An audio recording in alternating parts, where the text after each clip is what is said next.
Pasteur Wanakaija Houten, responsable de l'église évangélique Philadelphie, version numérique.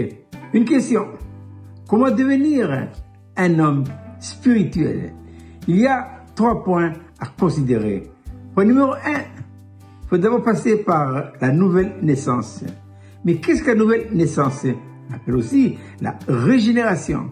C'est être convaincu en soi par le puissant du Saint-Esprit de péché, de justice et de jugement.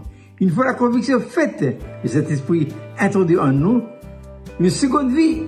Quelle vie? La vie de Dieu en Jésus-Christ qui a jailli depuis la croix de Golgotha. Ça, c'est le point numéro 1.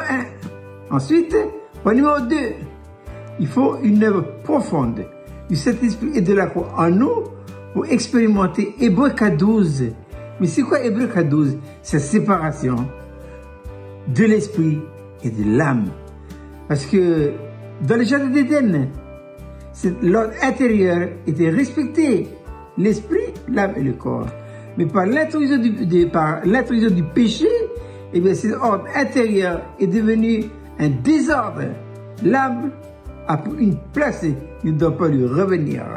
Et l'esprit, qui doit être le dirigeant, a été rétrogradé à la seconde place. C'est pourquoi il faut expérimenter Hébreux 4:12, l'œuvre de circoncision, de telle manière à ce que l'esprit retrouve sa juste place. Et une fois l'esprit retrouve sa juste place, quel est l'ordre? Eh bien, l'esprit, l'âme et le corps. Et troisièmement, eh bien, cet homme-là va maintenant apprendre à fonctionner par son esprit.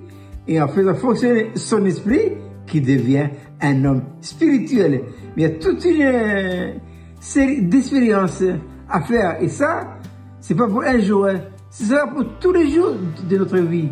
Parce qu'au fur et à mesure que nous rentrons dans l'expérience de l'œuvre profonde de cet esprit et de la croix, que notre esprit se fortifie davantage. C'est pourquoi l'apôtre Paul dira dans sa lettre aux Éphésiens, il dit, afin qu'il vous donne, selon la richesse de sa gloire, d'être puissamment fortifié par son esprit dans l'homme intérieur.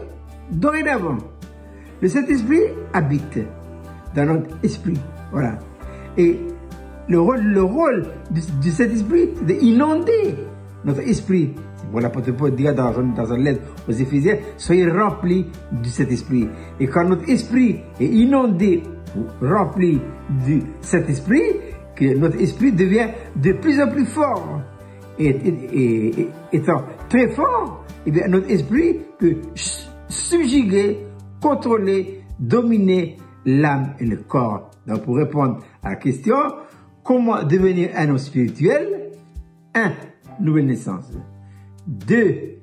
Expérimenter Hébreux 4:12. Et 3. Apprendre à marcher tous les jours de sa vie par la conduite de notre esprit dans lequel habite le Saint-Esprit.